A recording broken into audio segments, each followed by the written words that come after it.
Alright, welcome back to the Supercoach Enough channel. In this video we're going to review round 6 of the 2025 AFL Supercoach season.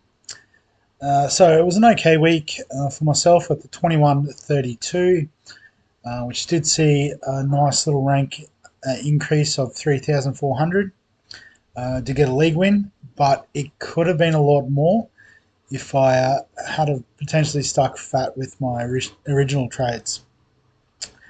So we'll have a look at the team.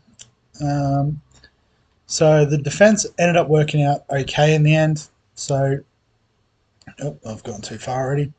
So Harry Shees with an 86, probably hasn't been worth the starting price, but it's fine. He's not doing terribly. Clark with a 94, so I think rare time under 100 for him. Matt Roberts bounced back with a 119, which was nice. Tom Stewart sort of continues to struggle, 64 this week. Freya, so we were going to trade him out, and so a 124 from him. So I think doing all the maths, it actually worked out all right in the end with that pick hanging around. Hasn't got a massively good break even, 41 this week, but we don't need to panic on him at the very moment. Bice with a 79, a little bit down from what he has been doing, but 340k currently is fantastic. Reed with just a 38 was a little bit flat, and then Trainer ended up being the sub this week, so just a 2 from him. Basically reset his break even to 74, but he has made 150k in cash, so it could be time to move him on.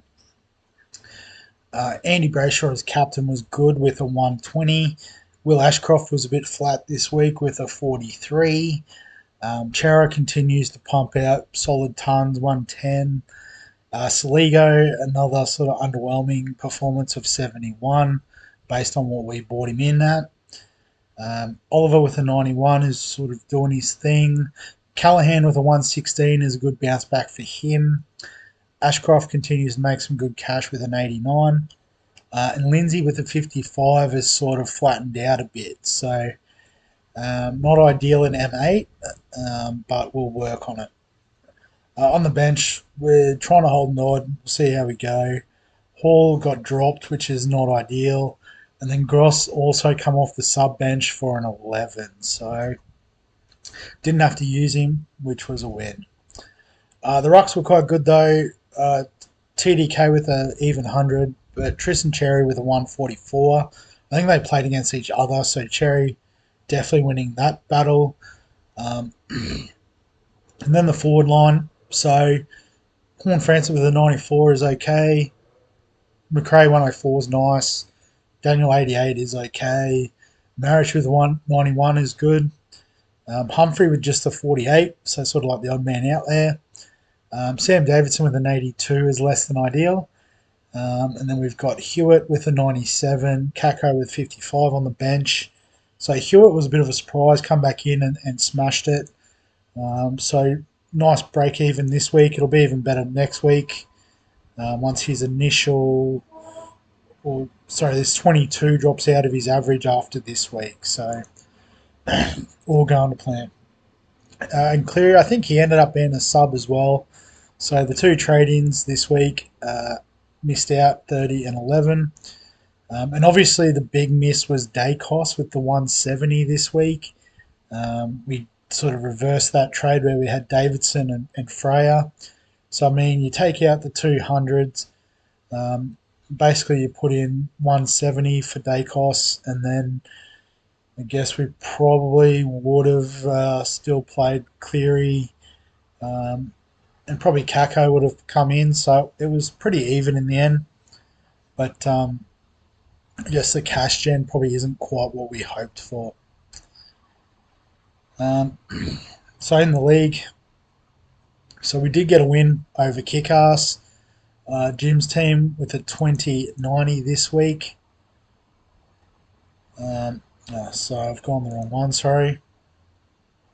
There we go. So I'll just take a second to load. So Jim Didn't take the VC on Gorn. Would have got him a few more points in the end, but probably not enough to get the head-to-head win. Does have Lockie Whitfield though, which 145 is nice. So some solid scores there. Rosie with a 103. So I guess I didn't have to take Cleary's score because he played trainer. So that might have been the difference maker right there. Was Cleary's 30 being there. So I had Ashcroft at 43. He had Hall at 48. So I mean they sort of cancel each other out. So it might just be Lindsay versus Cleary was the difference. Because yeah, other than that, there's some good scores there. So I guess if you take Lindsay's score out, there was quite a few hundreds. So one, if you include the captain, two, three, four, five there, as opposed to one, two, three, four. So maybe the extra 100 got me over the line. But definitely some better scores through the league. Looks like Scoregasm top scored with a 23-16 Fabs team. Number one in the league, and probably deservedly so with that sort of score. So Long with a 96, Pryor with a 92, a couple of good cheapies there. Had Whitfield, Dawson and Rankin doing okay. Captain Matt Rowell with a 130. SPP with a 106, so one that got away from us there. Probably has Bailey Smith as well, so pretty well positioned just looking at it. So yeah, it looks like the lowest score there was Zorko 70. So that's fantastic scoring this week there from Fab. Across the league, some other big scores this week. So Dacos, as we said, number one with a 172. Hewitt with a 171 has also been fantastic, made 100k up into the 600k zone. Butters and Bont smashing it at a 164, 159. So obviously we need to target these three guys in our midfield. Vloston scoring well in defence with a 165. Amon with a 150 in defence. Whitfield we've looked at. Taranto, mid-price option 146. Nick Martin as a potential forward option on 145. Peter Wright in his first game, a 145, so that's a big watch this week. Well done to the 179 players who picked him. Matt Flynn's the interesting one. His second game this week, a 141. You know, a lot of us had him in the team at the start of the year, and then he got dropped after week one. Do we bring him back in? Grundy, nice score from him. Newcomb, so the preseason pod that I should have stuck with instead of Day and then into Saligo. That sort of pod spot hasn't really worked out. I guess just looking at any other real cheapies going off this week.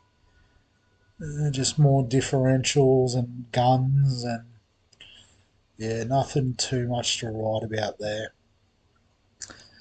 In terms of break-evens this week, it's been a bit slow.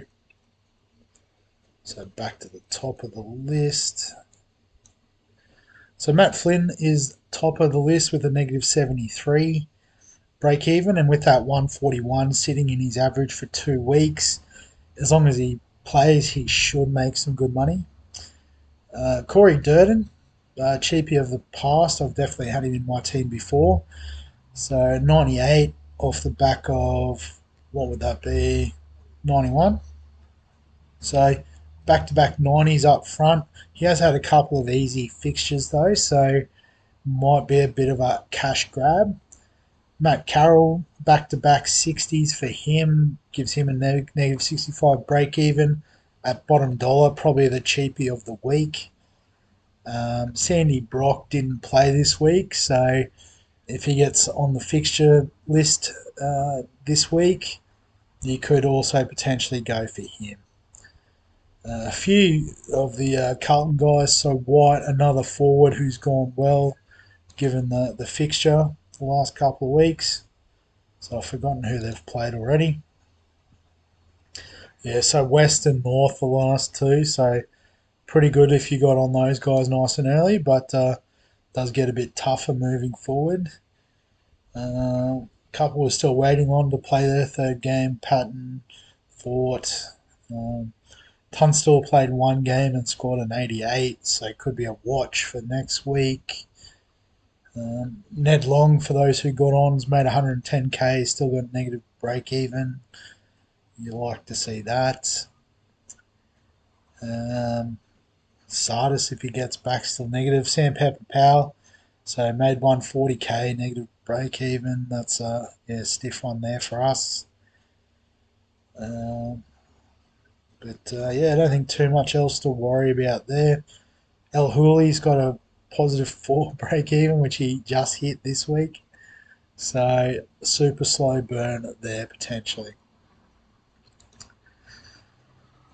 So in terms of the moves this week, I think we have to right the wrong of last week and get Dacos in. We do have the money to do it in one trade from Saligo. So if we trade out Saligo, wait for it to load, bring in the Dacos. So I think that's an obvious move. Probably the other move, if we're looking to free up a bit of cash, I think we have to take advantage of Carroll being so cheap and trade out a trainer. So it gives us 200k to spend. So the question is, first of all, do we boost? And then the question is, if we boost, do we take the Matt Flynn money that's on offer? Or do we potentially upgrade one of these mid-price options to a keeper? So if we do the trades first, meant to do the boost. So let's activate it so we can do some trades. And we can have a look at some options across the line. So, I probably wouldn't do it, but, if we were to trade out Tom Stewart, sort of after all the money he's lost us, we could get any defender. So, we could look at Whitfield or Sinclair, although Sinclair's dropped a bit of cash, so we could wait a bit. Might be able to get him under 600k. Max Holmes with an underwhelming score this week was probably another target I had in mind. So we might be able to sit and wait on that. Maybe Wanganeen Miller is the one to go with. Bit cheaper than Whitfield. Although Whitfield is averaging 120, it is hard to ignore. But just, I guess, that psychological having to pay 600k is not ideal. Maybe Dale's bottomed out a bit too. But I think out of all the positions, I'm sort of not looking to fix up my defence at the moment. These 6 are doing okay. We'll stick with them a little bit longer. Midfield does look a bit nicer now with Dacos in there. But I guess realistically, if we think about it, we do want to get Butters and Bont in these spaces here. So obviously we are relying on Ashcroft making a bit more cash. Obviously we've got O'Driscoll's money that we can use as well. So we've probably got one of those big hitters sitting there, but we'll have to do that next week. Bont's price won't change, so we can have another look. Butters may be on the up though, so we do need to be mindful of that. I'll just go have a look. Yeah, break even of 90 against North could be a nice little fill up there. So, so I guess if you've already got day costs, you could do the 2 trades down Ashcroft and O'Driscoll, one up, one down sort of deal. But I think because of that, we'll just leave the midfield for the time being. Obviously not a lot of cash gen going on there. The rucks are fine.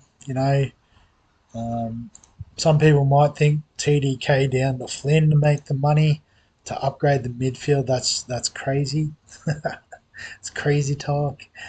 I think if you are going Flynn, it would be in the flex. So I am thinking of trading in the forward line. And then the obvious target here would be Humphrey. Everyone else is sort of ticking along okay with cash and scoring, but Humphrey, the break even's up. Projected to lose cash this week. Lost a bit of cash last week.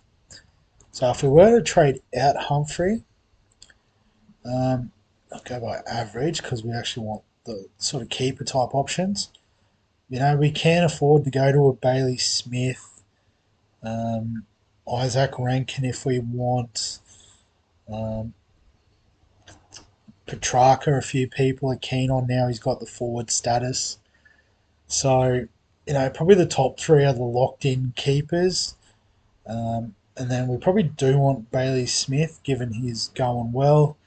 And then, the others we can just sort of chop and change between Rankin, Martin, where is he, Petrarca, whoever's there. So I think like the obvious one would be to get Bailey Smith in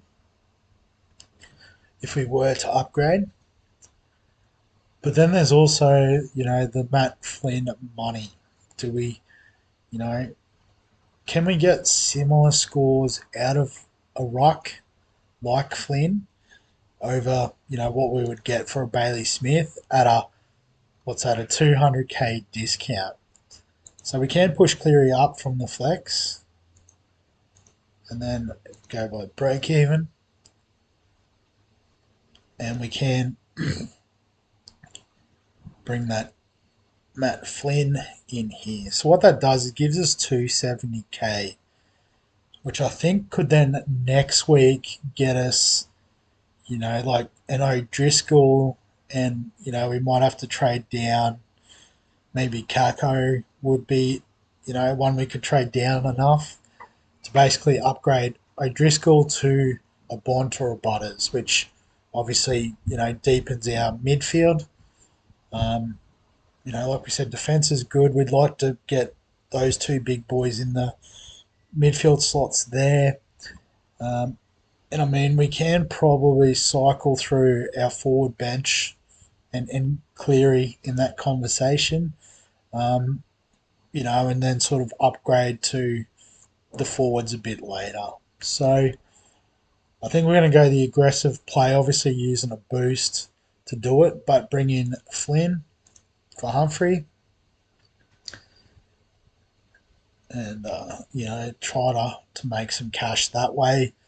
And with the goal of basically Flynn's added money will get us the missing midfield weapon. So, yeah, I think that's the play this week. So, in terms of the team setup, so probably have a look at Reed early doors. As the VC. Obviously, Carroll might not make the loop happen, but that's fine. So West Coast plays super late, so I don't even know if we'll worry about it here, but we'll just leave it. But yeah, I guess the earlier game means we've got Kako can play. But again, we don't really have the loose player at the moment with Hewitt back in the team. So I guess based on this week, we have to go Hewitt over Cleary. And yeah, that's, I guess, how we'll line up the team. So yeah, I guess, like I said, Dacos shores up that midfield spot. Not really an upgrade as such, but I guess from Saligo being a mid-price option essentially, up to Dacos is an upgrade in that sense. And as I said, the target will be these guys here. I mean, probably what we could do, although we probably need Ashcroft's money to make it work, but, if we sort of put Ashcroft in here, this forward line looks decent. And then, as we said, it's just these two in the midfield that we really need to get fired up. So that's the plan is next week. We can maybe use the money available between O'Driscoll, Kako, it could be Reed if we need to. We'll do what we need to do to upgrade a midfield there. And then, even if it's a couple of weeks of Flynn and he gets to about 400k, it could be Flynn and a Davidson or an Ashcroft could get us to Butters, and Bond. So I think that's the strategy, is doing it that way. So yeah, captains, I suppose we should quickly discuss. So Melbourne on Thursday night. So it's going to be Collingwood on Friday. Dacos VC. Short turnaround, so I don't know if I can go Brayshaw because I won't have time to use the loophole. Could be Cherry um, against Port. Might have to have a look. How's their Port average against Rucks is 85, which that's pretty good work from Port. Although it says they're ranked 8th, so middle of the pack, that is. So as a high quality ruck, maybe a better result there. What other options do we have?